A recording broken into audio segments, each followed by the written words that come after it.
Ibu Bapak, Saudara-saudari yang dikasihi Tuhan, selamat datang berjumpa lagi dalam program Api Karunia Tuhan.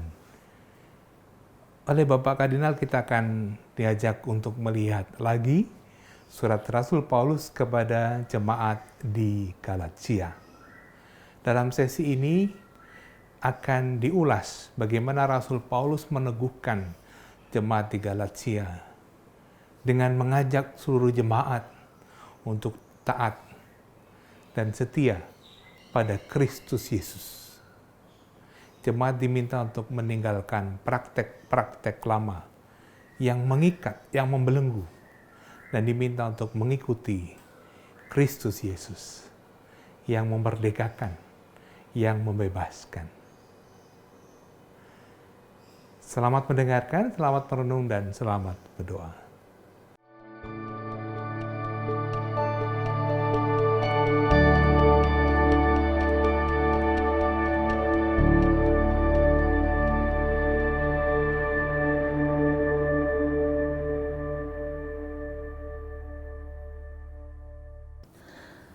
Saudari-saudaraku yang terkasih, selamat malam. Percakapan kita hari Senin yang lalu masih berkaitan dengan surat Rasul Paulus kepada jemaat di Galatia. Bagi saya pribadi, surat ini sangat menarik. Mesti dibaca dengan teliti supaya paham persis maksudnya apa. Karena berkaitan dengan masalah-masa lampau dan cara-cara berargumentasi yang lazim pada waktu itu. Oleh karena itu, saya tidak akan mengulangi apa yang sudah kita bicarakan secara lebih panjang, karena sesudah pembicaraan kita nanti selesai dengan penutup surat kepada orang Galatia, moga-moga saudari-saudara sekalian tidak bosan, saya akan mengulang lagi dari depan. Karena apa?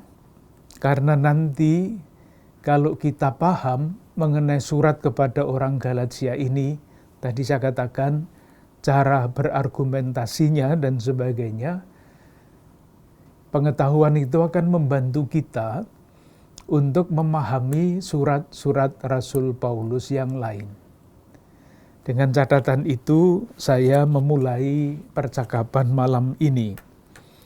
Kita ingat secara garis besar, surat kepada jemaat di Galatia, jemaat-jemaat di Galatia, ini menanggapi dua hal pokok. Yang pertama, Paulus membela diri atas tuduhan bahwa dia itu bukan rasul. Paulus menegaskan bahwa dia adalah rasul. Itu yang pertama.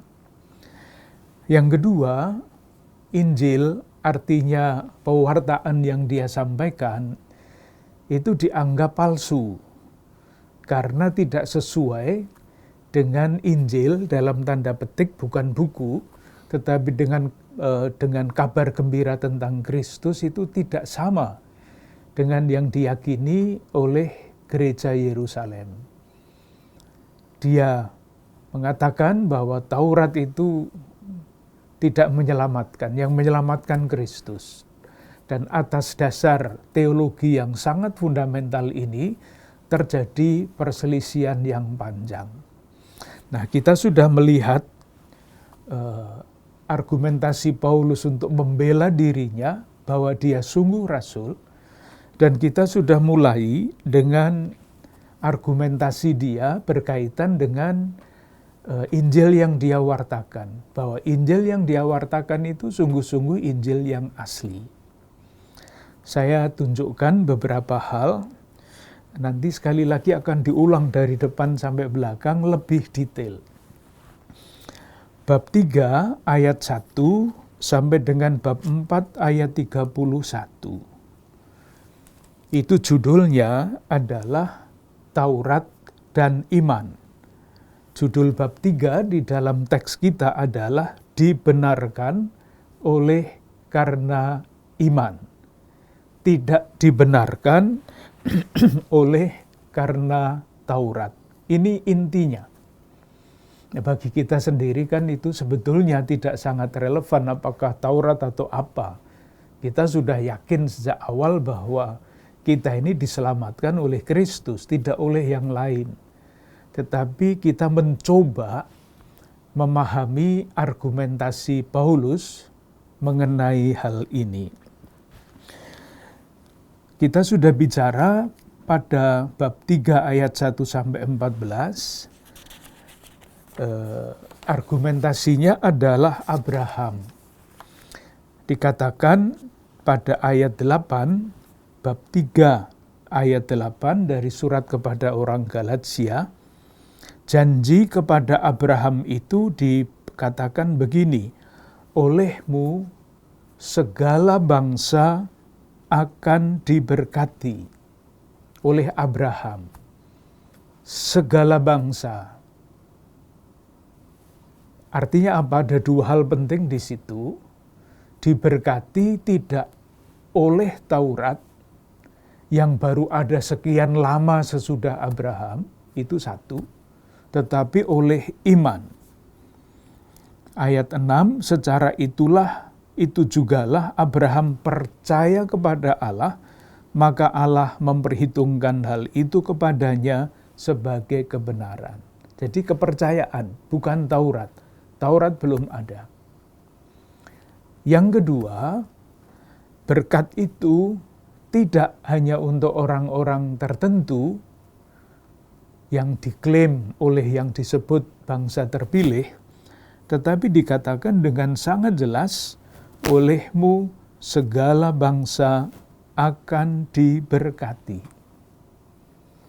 Itu argumentasi utama bab 3 ayat 1-14. Kemudian argumentasi yang berikutnya, bab 3 ayat 15-29, masih melanjutkan, pokoknya adalah Abraham.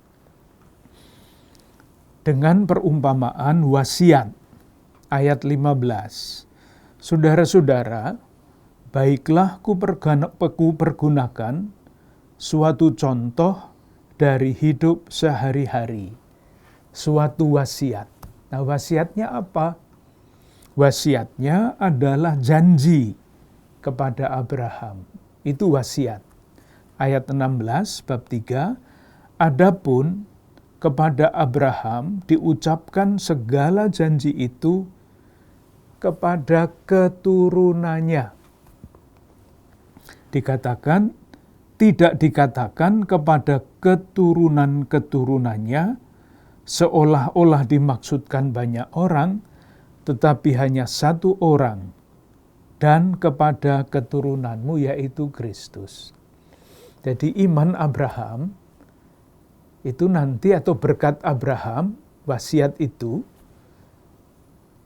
akan sampai kepada segala bangsa lewat keturunannya, yaitu Kristus. Maka berkat itu tidak lewat siapa-siapa kecuali lewat Kristus. Nah, pertanyaannya adalah, kalau demikian, ayat 19 bab 3, kalau demikian, apakah maksud hukum Taurat? Nyatanya ada di dalam sejarah hukum Taurat itu. Jawabannya ada pada ayat 23 dan 24 dari bab 3. Sebelum iman itu datang, kita di bawah pengawalan hukum Taurat dan dikurung sampai iman itu telah dinyatakan. Jadi, hukum Taurat adalah penuntun bagi kita sampai Kristus datang. Itulah fungsi hukum Taurat. Nah, ketika Kristus datang, ya Tauratnya selesai.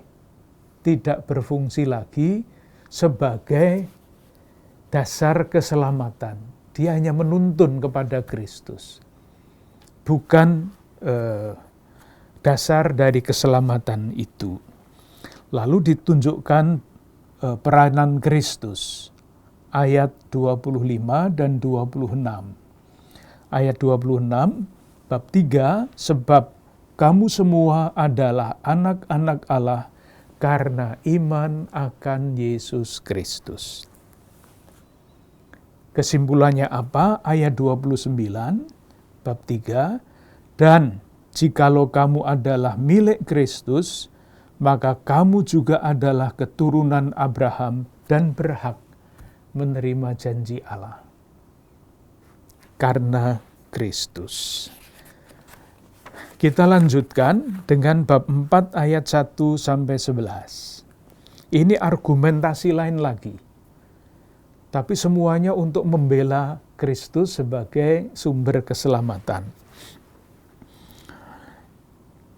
Ayat 1. Yang dimaksud ialah selama seorang ahli waris belum akil balik, sedikit pun ia tidak berbeda dengan seorang hamba. Jadi sekarang memakai gambaran ahli waris. Anak itu mempunyai hak atas waris. Tetapi kalau usianya masih belum cukup, dia tidak punya hak untuk menerima waris itu. Dia berada, ayat 2, di bawah perwalian dan pengawasan sampai pada saat yang telah ditentukan baginya. Ini gambarannya saya kira jelas. Nah, seperti itulah orang Galatia dulu. Itu dikatakan pada ayat 8, dahulu ketika kamu tidak mengenal Allah, kamu memperhambakan diri kepada Allah-Allah yang pada hakikatnya bukan Allah. Itulah keadaan jemaat di Galatia dulu, sebelum menjadi dewasa, pewaris tetapi belum dapat menerima hak, masih hamba. Kemudian keadaannya berbalik pada ayat 7, jadi kamu bukan lagi hamba, melainkan anak. Jikalau kamu anak, maka kamu juga adalah ahli-ahli waris oleh Allah. Sekarang lain. Gambarannya adalah ahli waris. Bab 4 ayat 12 sampai 20 itu Paulus memakai argumentasi pribadi. Ini menarik sekali, nanti akan kita lihat kalau kita melihat detail. Maksudnya adalah Paulus cobalah mengatakan kepada jemaat di Galatia, cobalah ingat ketika kita berjumpa pertama kali dulu, kamu itu begitu baik. Kok sekarang kamu menganggap saya musuh? Ayat 19, hai anak-anakku, karena kamu aku menderita sakit bersalin lagi. Bingung Paulus terhadap jemaat di Galatia. Bahkan pada akhir ayat 20, dia katakan, karena aku telah habis akal menghadapi kamu. Pusing Paulus.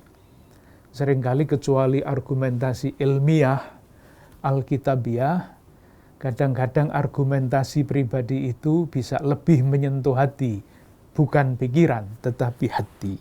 Nanti akan kita lihat secara lebih detail. Sesudah argumentasi pribadi, kembali lagi argumentasi alkitabiah. Bab 4 ayat 21 sampai dengan 31. Hagar dan Sarah. Kembali lagi, ini adalah dua istri Abraham. Kita semua tahu ceritanya. Sarah itu adalah perempuan merdeka, Hagar yang sebetulnya menerima janji, Hagar adalah budak, hamba. Nah, nanti juga akan argumentasinya juga akan berbelit-belit mengenai ini. Tetapi yang mau dikatakan sederhana sebetulnya, misalnya bab 4 ayat 24. Ini adalah suatu kiasan. Sebab kedua perempuan itu adalah dua ketentuan Allah, perjanjian Allah. Yang satu berasal dari Gunung Sinai dan melalui melahirkan anak-anak perhambaan ialah Hagar, dan ia sama dengan Hagar ialah Gunung Sinai di tanah Arab, dan ia sama dengan Yerusalem yang sekarang, karena ia hidup dalam perhambaan dengan anak-anaknya. Tetapi Yerusalem surgawi adalah perempuan yang merdeka. Lalu dia katakan, dan ialah ibu kita. Jadi kita ini sebagai murid-murid Kristus yang sudah dibilang sebagai anak Abraham tadi, lewat Kristus segala berkat akan sampai kepada segala bangsa, itu keturunannya adalah lewat Ishak, tidak lewat yang anak Hagar. Dengan demikian, orang Yahudi, nah ini yang nanti argumentasinya ribet sekali, itu disamakan dengan anaknya Ismail. Pasti tidak ada yang terima orang Yahudi kok disebut anaknya Ismail. Orang Yahudi itu keturunannya Iska. Tapi di sini Paulus itu rupanya menggunakan argumentasi apapun untuk membela pandangannya. Itu kita bisa melihat, meskipun secara logis itu tidak bisa kita terima, tetapi itulah jalan Tuhan yang dipakai oleh Paulus untuk menjelaskan. Intinya sederhana, yaitu bahwa orang-orang Galatia itu adalah anak-anak yang merdeka, bukan anak-anak hamba.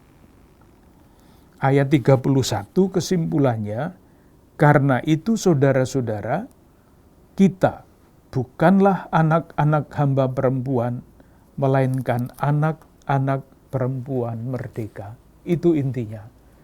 Argumentasinya kalau untuk menulis skripsi pasti dicoret ini oleh dosen kitab sucinya, karena tidak sesuai dengan pendapat yang biasa.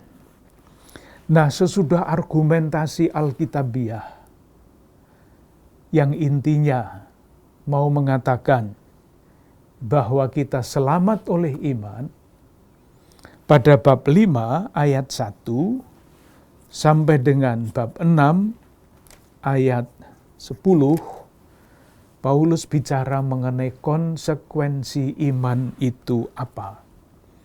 Mengenai budak, mengenai merdeka, dan sebagainya. Itu bab 5 ayat 1 sampai bab 6 ayat 10.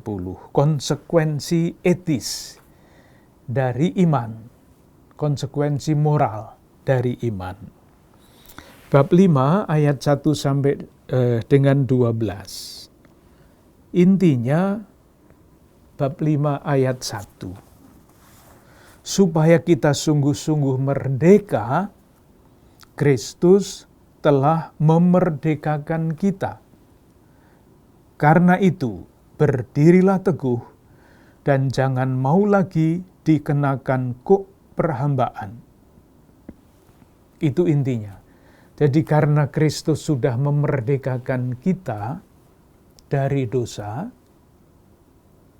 maka hiduplah sebagai orang-orang yang merdeka.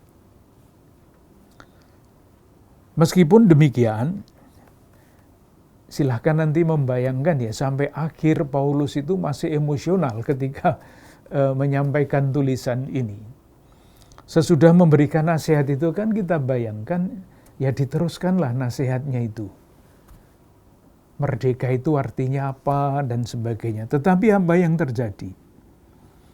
Argumentasi lagi mulai. Ayat 6 dan seterusnya. Bahkan pada ayat 12 sudah pernah kita baca, ia mengungkapkan kekesalannya dengan kata-kata yang kasar bukan main. Baiklah mereka yang menghasut kamu itu mengebirikan diri saja. Wah, keras bukan main, keras bukan main. Tetapi itulah yang kita temukan di sini. Ayat bab 5, ayat 13 sampai 26, itu nasihat-nasihat yang sudah sering kita baca, kita dengar, kita renungkan. Konsekuensi bahwa kita adalah anak-anak dari perempuan merdeka dan bukan budak, maka mesti hidup berdasarkan roh, tidak berdasarkan daging. Jadi bangsanya budak, daging, dan sebagainya itu satu sisi. Sementara merdeka, roh itu adalah lawannya. Maka nasihatnya sangat konkret pada bab 5 ayat 16 sampai 26, buah-buah orang-orang yang hidup sebagai budak menurut daging itu ada pada ayat 19 sampai dengan ayat 21. Lalu yang hidup sebagai orang merdeka yang dipimpin oleh roh itu ada pada bab 5 ayat 22 sampai 26.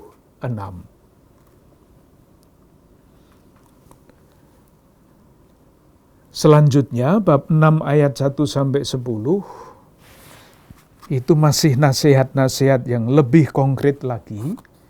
Hidup di dalam roh itu artinya apa? Kuncinya ada pada ayat 9 dan 10. Bab 6. Janganlah kita jemu-jemu berbuat baik, karena apabila sudah datang waktunya, kita akan menuai jika kita tidak menjadi lemah. Karena itu, selama masih ada kesempatan bagi kita, marilah kita berbuat baik kepada semua orang, tetapi terutama kepada kawan-kawan kita seiman. Nasihatnya sampai di situ. Bab 6 ayat 11 sampai 18 itu adalah penutup. Penutupnya ditulis sendiri oleh Paulus. Jadi tadi itu rupanya dia berbicara, lalu sekretarisnya menulis.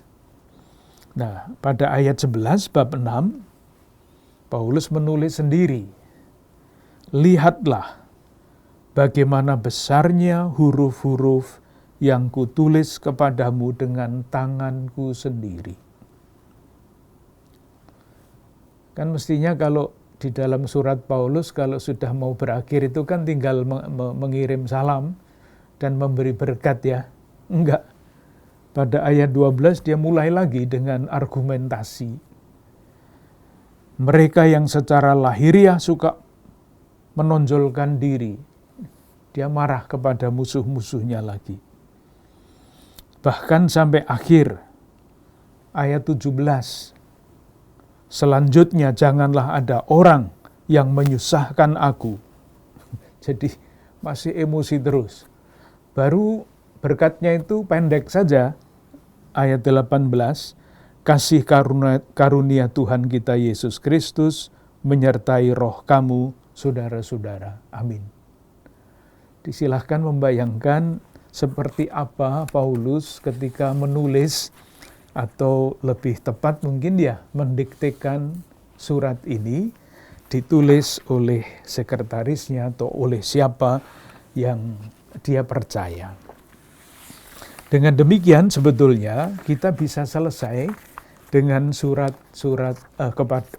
kepada jemaat di Galatia. Tapi seperti tadi saya katakan, saya ingin mengajak saudari-saudara sekalian untuk membaca lagi surat ini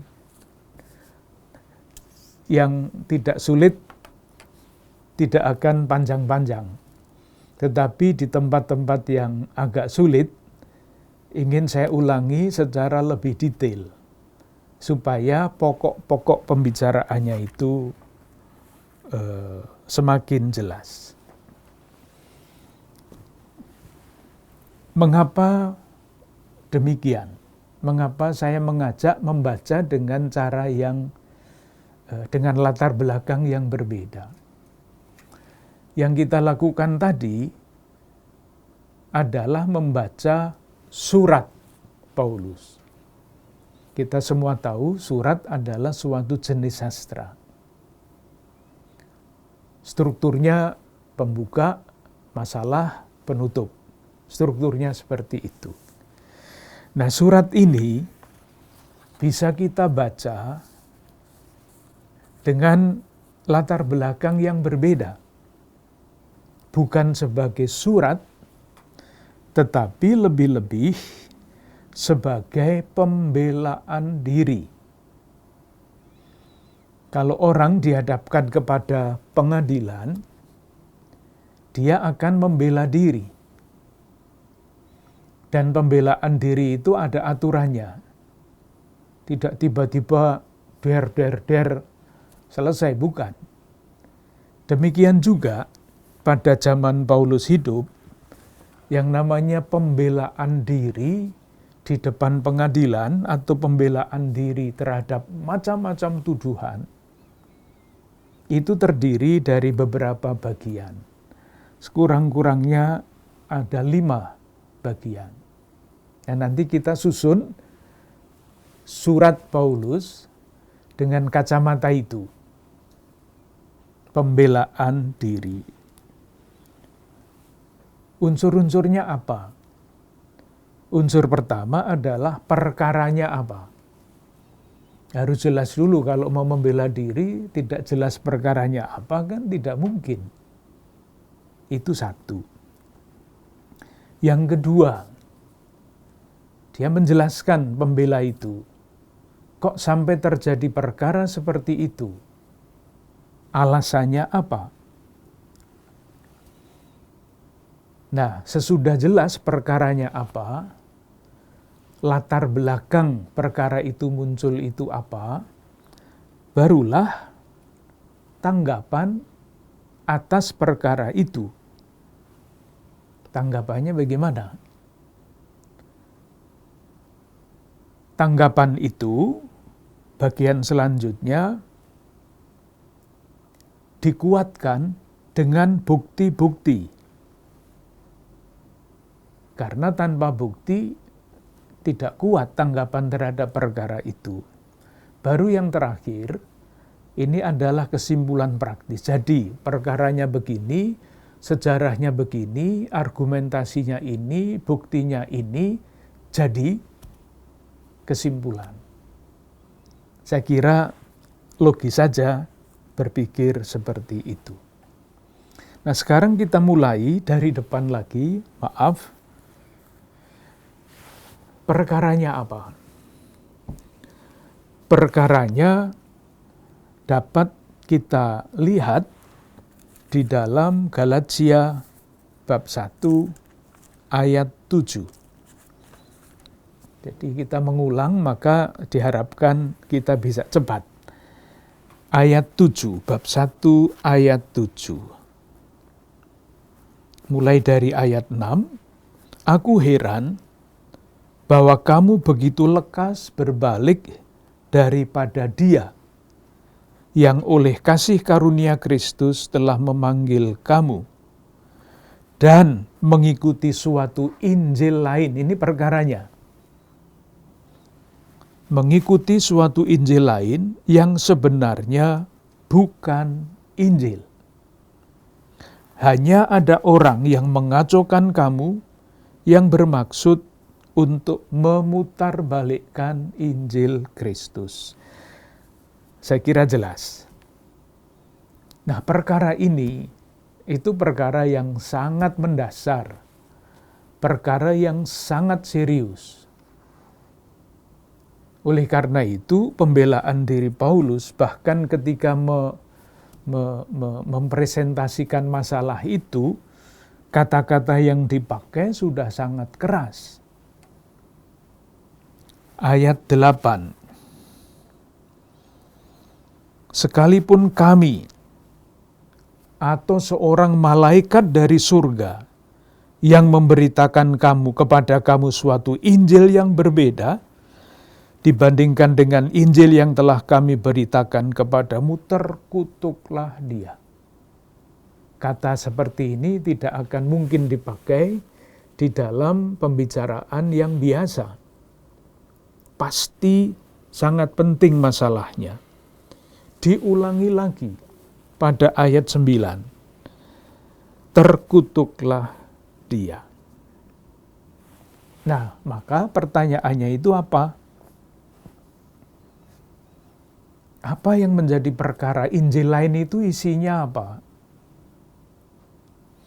Nah, dari depan sampai penutup,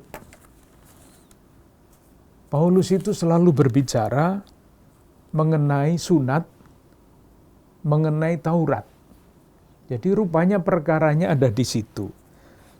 Kalau orang bicara dari depan sampai belakang mengenai hal yang sama, ya itulah pokoknya. Coba kita lihat bab 6, penutup, sudah ditutup sebetulnya suratnya, tetapi masih disinggung-singgung mengenai masalah itu. Ayat 12. Mereka yang secara lahiriah suka menonjolkan diri, merekalah yang berusaha memaksa kamu untuk bersunat. Ayat 13. Sebab mereka yang menyunatkan dirinya pun tidak memelihara hukum Taurat. Ayat 15. Sebab bersunat atau tidak bersunat tidak ada artinya. Nah, apakah masalahnya itu begitu besar berkaitan dengan sunat itu?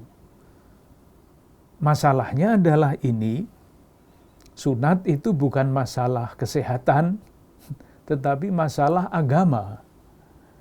Pada zaman itu, sunat adalah inisiasi masuk ke dalam agama Yahudi. Itu perkaranya. Sementara mereka, oleh Paulus, sudah menerima kabar gembira keselamatan melalui Yesus Kristus.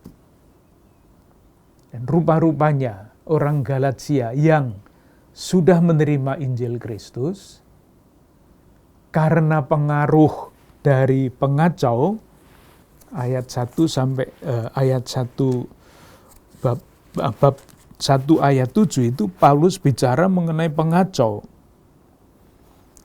Hanya ada orang yang mengacaukan kamu.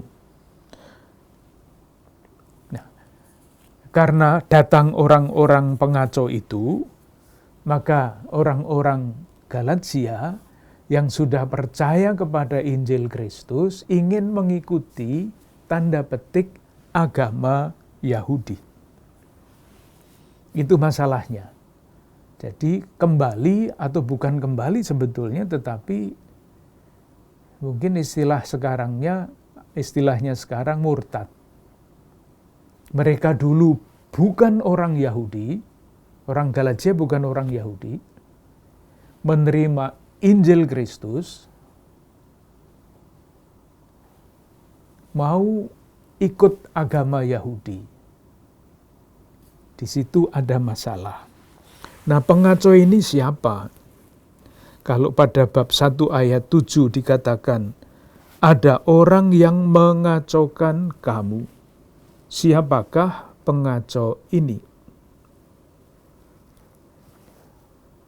Nanti pada bab 2 ayat berapa? Ayat 12.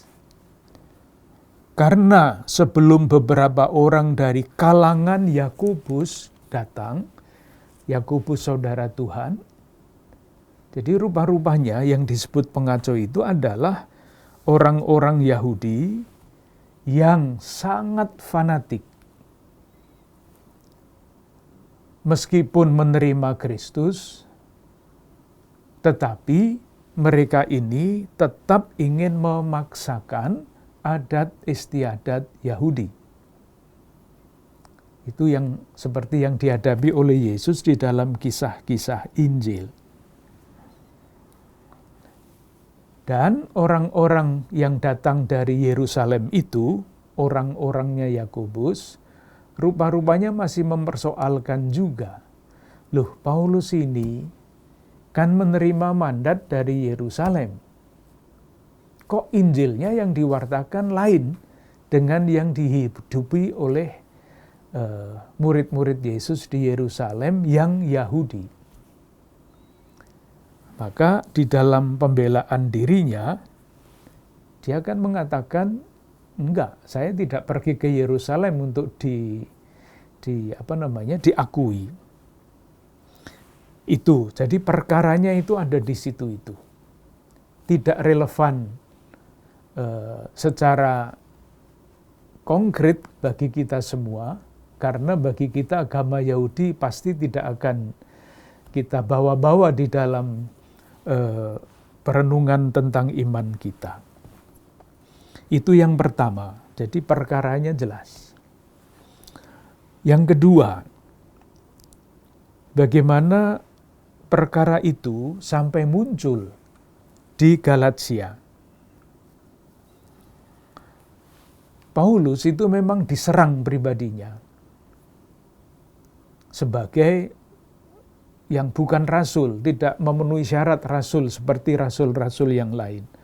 Saya membayangkan seandainya yang diserang oleh musuh-musuh itu hanya pribadi Paulus, dia akan tidak ambil pusing. Masalahnya adalah yang diserang itu Injilnya. Maka dalam usaha untuk menjelaskan bahwa Injilnya itu benar, apa yang mau dia katakan, kemudian diuraikan. Pertama, Injilnya berasal dari Allah. Bab 1 ayat 11. Sebab aku menegaskan kepadamu saudara-saudaraku bahwa Injil yang kuberitakan ini bukanlah Injil manusia. Tidak diterima dari siapapun, tetapi dari Allah. Dan bahkan kemudian dia mengatakan, dia menulis bahwa Injil yang dia terima dari Allah itu disetujui oleh Yerusalem. Bab 2 ayat 9. Dan setelah melihat kasih karunia yang dianugerahkan kepadaku, maka Yakobus, Kefas, dan Yohanes yang dipandang sebagai soko guru jemaat berjabat tangan dengan aku dan dengan Barnabas sebagai tanda persekutuan. Injilnya diterima oleh pemimpin di Yerusalem. Lalu siapa yang mempersoalkan Injilnya? Kalau diterima dari Allah, diakui Yerusalem, orang-orang ini siapa yang mempersoalkan Injil Paulus? Yaitu bab 2 ayat 12 yang disebut orang-orang, beberapa orang dari kalangan Yakobus. Yakobus saudara Tuhan yang memimpin gereja Yerusalem. Nah, untuk menjelaskan ini, Paulus menceritakan macam-macam hal. Saya kira bagian ini tidak terlalu sulit, maka saya lewatkan begitu saja dengan cepat. Pertama, Paulus menceritakan panggilannya. Dia dulu adalah orang Yahudi yang fanatik, tetapi ketika berjumpa dengan Tuhan, ia merasakan panggilan, menerima wahyu langsung. Dalam perjumpaan itu, siapakah Yesus Kristus itu, dan menerima perutusan untuk mewartakan Kristus yang diwahyukan oleh Allah itu. Kemudian dia juga berbicara mengenai pertemuannya di Yerusalem, bab 2 ayat 1. Dan pertemuan di Yerusalem itu juga bukan karena maksud-maksud manusiawi, tetapi dikatakan pada ayat 2, aku pergi berdasarkan suatu penyataan, wahyu lagi. langsung dari Allah. Meski ditekan, dia tetap yakin bahwa yang dia lakukan itu adalah kehendak Allah. Lalu ada peristiwa Antiokhia, bab 2 ayat 11-14. Paulus berani betul berkonfrontasi dengan Petrus untuk membela Injilnya. Itu latar belakang sejarahnya, mengapa masalah itu terjadi. Sekarang tanggapan atas masalah penegasan yang sangat jelas pada bab 2 ayat 16. Ini prinsipnya. Bab 2 ayat 16. Kalau dilihat ayat ini panjang. Nah, kalau diperhatikan ayat yang panjang ini adalah pengulangan sampai 3 kali mengenai prinsip yang dibela oleh Paulus. Kita lihat, kita baca bab 2 ayat 16. Kamu tahu bahwa tidak seorang pun yang dibenarkan oleh karena melakukan hukum Taurat, tetapi hanya oleh karena iman dalam Kristus Yesus. 1. Sebab itu kami pun telah percaya kepada Kristus Yesus, supaya kami dibenarkan oleh karena iman dalam Kristus dan bukan oleh karena melakukan hukum Taurat. Isinya sama, dirumuskan dengan cara yang lain. Intinya persis sama, 2 kali. Sebab tidak ada seorang pun yang dibenarkan oleh karena melakukan hukum Taurat. Kali yang ketiga. Intinya, Taurat tidak berfungsi lagi sebagai dasar keselamatan.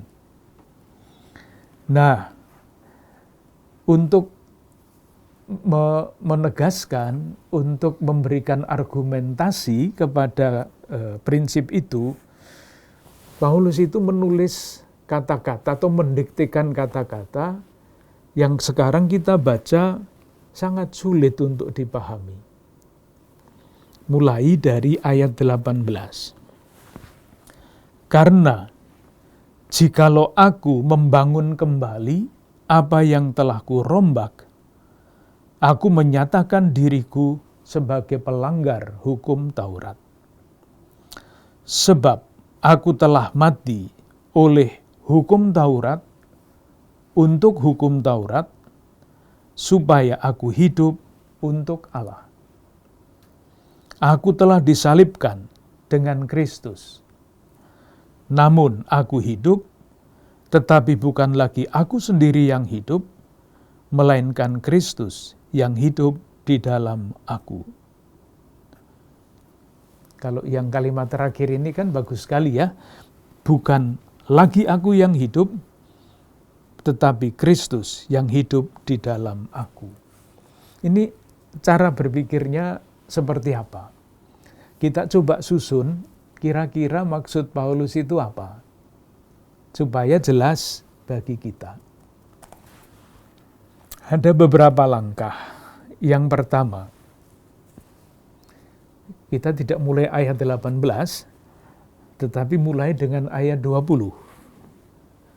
Aku hidup, tetapi bukan lagi aku sendiri yang hidup, melainkan Kristus yang hidup di dalam aku. Nah, pertanyaannya adalah Kristus yang macam mana yang hidup di dalam diri Paulus itu? Jawabannya, Kristus yang telah mati oleh hukum Taurat. Jadi Kristus yang mati. Hukuman salib yang diderita, dijalani oleh Yesus itu dijatuhkan atas dasar hukum Taurat. Dia dituduh menghujat Allah, dan menurut hukum Taurat, orang yang menghujat Allah itu harus dihukum mati. Dan karena itu, Yesus yang dihukum mati oleh aturan Taurat itu juga mati terhadap hukum Taurat. Artinya, Yesus tidak tunduk kepada hukum Taurat. Moga-moga logikanya masih jalan. Nah, pada ayat 19, Paulus menyatakan begini, "Aku telah disalibkan dengan Kristus." Kristus yang mana? Yaitu yang mati karena atas tuntutan hukum Taurat, dan dengan demikian lalu mati juga terhadap hukum Taurat. Maka jalan pikirannya, karena Kristus telah mati oleh dan terhadap hukum Taurat, matinya disalib, dan Paulus disalibkan dengan Kristus, maka logikanya Paulus sama. Hidup bebas dari Taurat dan hidup oleh iman sebagai dalam anak Allah. Jalan pikirannya seperti itu. Mulainya prinsipnya Kristus yang disalib karena hukum Taurat, dan karena itu mati terhadap hukum Taurat. Ya, saya juga disalibkan dengan Kristus. Jadi sama dengan Kristus. Tidak tunduk kepada hukum Taurat. Moga-moga jelas maksudnya ini. Buah dari kematian Kristus yang mati oleh dan untuk hukum Taurat adalah kebebasan. Bebas dari hukum Taurat dan dari hukuman. Karena sudah bebas dari hukum Taurat. Lalu dikatakan, sebab sekiranya ada kebenaran oleh hukum Taurat, maka sia-sialah kematian Kristus. Itu ayat 21. Jadi kalau hukum Taurat itu benar, mendatangkan keselamatan, lalu Yesus itu tidak ada gunanya mati. Matinya konyol. Karena yang betul adalah hukum Taurat. Nah, argumentasinya kira-kira seperti itu. Moga-moga semakin jelas, meskipun sungguh tidak gampang untuk memahami logika langkah-langkah berpikir Paulus di dalam bagian ini. Nah, sesudah mengatakan itu, prinsip seperti itu, lalu dijelaskan alasan-alasannya. Bab 3 dan bab 4.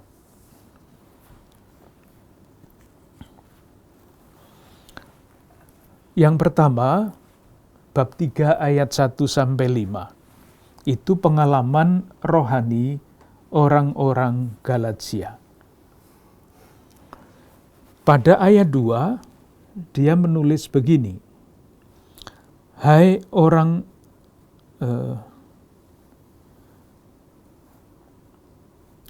1. Hai orang-orang Galatia yang bodoh, siapakah yang telah mempesona kamu? Bukankah Yesus Kristus yang disalibkan itu telah dilukiskan dengan terang di depanmu? Hanya ini yang hendak ku ketahui daripada kamu. Adakah kamu telah menerima roh karena melakukan hukum Taurat, atau karena percaya kepada pemberitaan Injil? Jadi argumentasi langsung dengan orang-orang Galatia itu.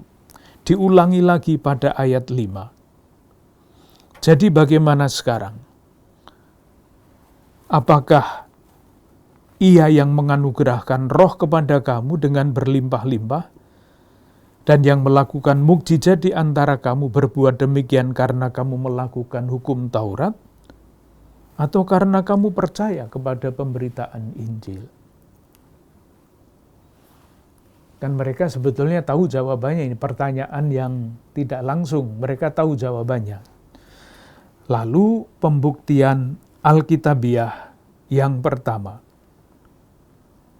Abraham percaya kepada Allah dan kepercayaan itu diperhitungkan sebagai kebenaran. 3 ayat 6. Kita semua tadi sudah dibicarakan pada pembicaraan di depan. Nah, dibenarkan oleh iman, Abraham dibenarkan oleh iman, dan dikatakan pada ayat 8, olehmu segala bangsa akan diberkati. Maka segala bangsa itu mendapat berkat dari Abraham dan bukan dari Taurat. Karena ketika janji ini diberikan kepada Abraham, Taurat belum ada.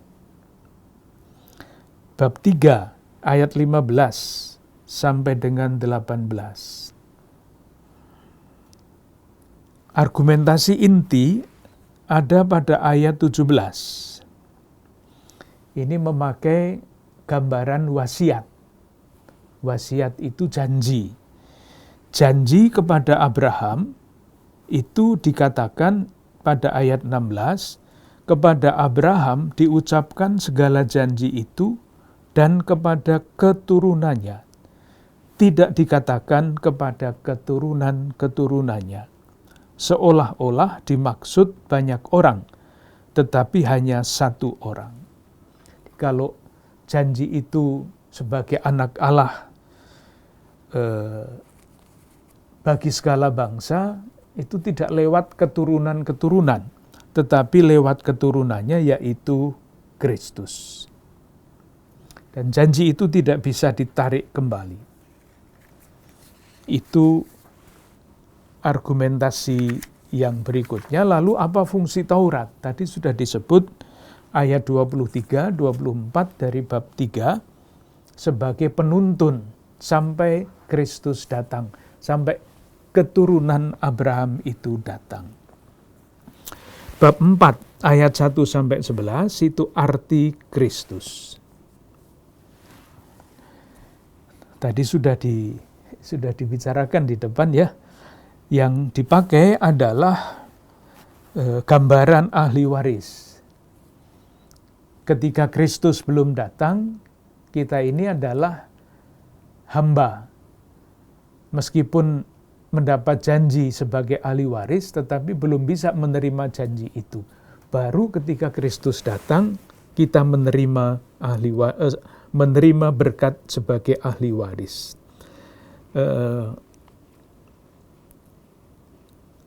Bab 4 ayat 9, tetapi sekarang, ayat 8, dahulu ketika kamu tidak mengenal Allah, kamu memperhambakan diri kepada Allah-Allah yang pada hakikatnya bukan Allah. Apa itu memperhambakan diri? Ayat 10, kamu dengan teliti memelihara hari-hari tertentu, bulan-bulan dan masa-masa yang tetap, dan tahun-tahun. Sekarang ceritanya lain, ayat 5. Sekarangnya itu ayat 9, tetapi sekarang dan sebagainya. Seharusnya ayat 5, ia diutus untuk menebus mereka yang takluk kepada hukum Taurat, supaya kita diterima menjadi anak yang dewasa. Kita menjadi pewaris yang dewasa ketika Kristus datang. Nah, yang sangat menarik itu adalah bab 4 ayat 12 sampai 19.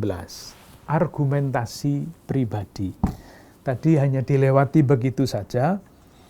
Saya akan menunjukkan hal-hal yang menarik. Yang pertama, dikatakan ayat 13. Kamu tahu bahwa aku pertama kali telah memberitakan Injil kepadamu oleh karena aku sakit pada tubuhku.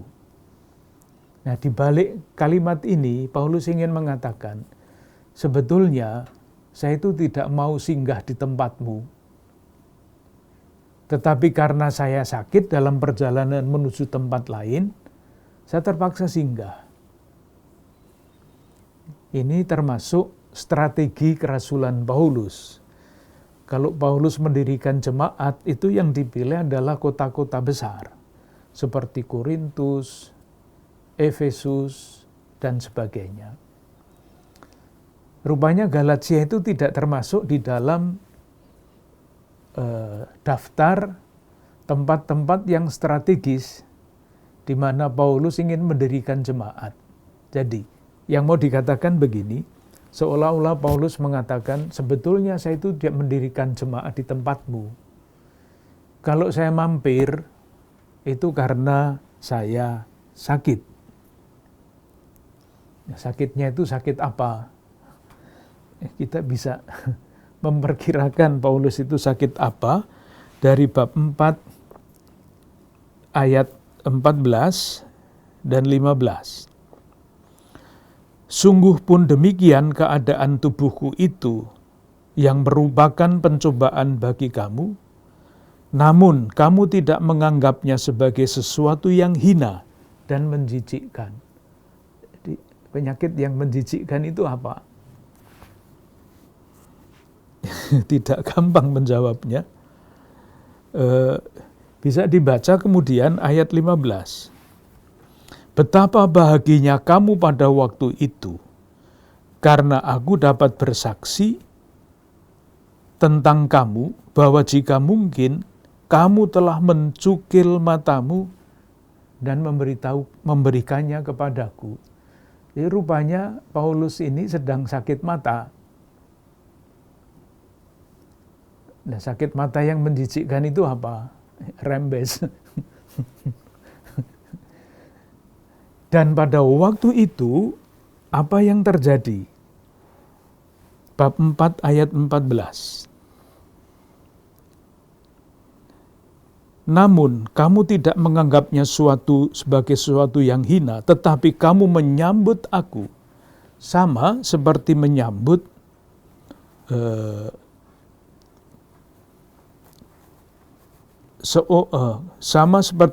seorang malaikat Allah, malahan sama seperti menyambut Kristus Yesus sendiri. Jadi ingat masa lampau yang begitu bagus. Jemaat di Galatia sangat baik terhadap dia. Sekarang keadaannya terbalik. Bab 4 ayat 16. Apakah dengan mengatakan sebenarnya kepadamu, aku telah menjadi musuhmu? Berbeda sekali, berbalik dari sana. Dan karena itu, ayat 20, betapa rinduku untuk berada di antara kamu pada saat ini, dan dapat berbicara dengan suara yang lain. Di rupa-rupanya, jemaat di Galatia itu merasa betul bahwa Paulus menggunakan kata-kata yang sangat keras. Tadi itu terkutuklah, hendaklah mengebirikan dirinya. Paulus mengatakan dapat berbicara dengan suara yang lain, yang lebih pribadi. Mari kita berdiskusi bersama-sama mengenai masalah kita. Permintaan Paulus itu bab 4 ayat 12. Aku minta kepadamu saudara-saudara, jadilah sama seperti aku, sebab aku pun telah menjadi sama seperti kamu. Belum pernah kualami sesuatu yang tidak baik daripadamu. Ini maksudnya apa? Kira-kira begini. Ketika Paulus lewat, dan karena sakit mata itu berhenti di Galatia, orang Galatia itu bukan orang Yahudi. Bukan. Bangsa lain. Sementara Paulus itu adalah orang Yahudi. Tetapi meskipun Paulus orang Yahudi, dia menyesuaikan hidupnya dengan cara hidup orang-orang Galatia yang bukan Yahudi. Jadi saudara-saudara, jadilah sama seperti aku, sebab aku pun telah menjadi sama seperti kamu. Nah, kalau saya dulu, maksud saya Paulus dulu, menyesuaikan diri, hidup dengan cara sama dengan orang-orang Galatia, permintaan Paulus adalah jadilah sama seperti aku. Artinya apa? Bukan hidup secara orang Yahudi, itu Paulus tidak lagi. Tetapi hidup atas dasar iman akan Kristus Yesus. Intinya seperti itu. Bagus sekali kalau dirasa-rasakan ini, bagaimana seorang yang dengan sangat emosional, dengan kata-kata yang keras, dan dirasakan oleh yang diajak bicara, ingin berdialog. Saya ingin datang kepadamu supaya kita bisa bicara dengan bahasa lain, tidak dengan bahasa yang keras-keras begini ini. Ingatkan, waktu kita dulu berjumpa pertama kali, kamu itu sangat bagus. Paulus dianggap sebagai malaikat, bahkan sebagai Kristus sendiri. Lah kok sekarang kayak begitu kamu itu? Masih ada beberapa bagian, tapi sudah jam 9. Nanti masih kita lanjutkan dalam percakapan yang akan datang, tinggal sedikit, tetapi menurut saya ini justru intinya. Sampai sekarang, Paulus bicara mengenai Injil yang dia bela, kerasulan yang dia bela. Konsekuensinya apa? Kalau kita percaya diselamatkan oleh iman kepada Yesus Kristus, konsekuensinya apa? Nah, itulah yang disampaikan oleh Paulus pada bagian selanjutnya. Selamat malam.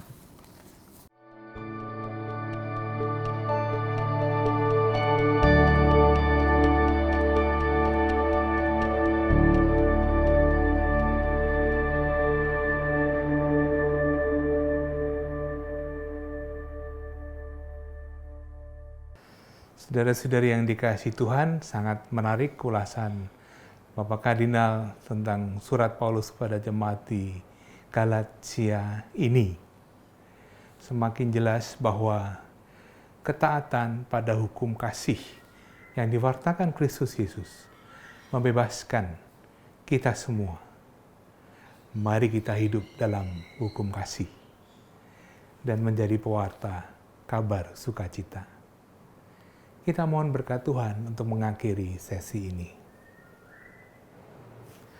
Allah yang Maha Rahim senantiasa mencurahkan berkat, kasih-Nya dan pelindungannya kepada Anda sekalian, beserta keluarga dan komunitas Anda, Bapa, Putra, dan Roh Kudus. Amin.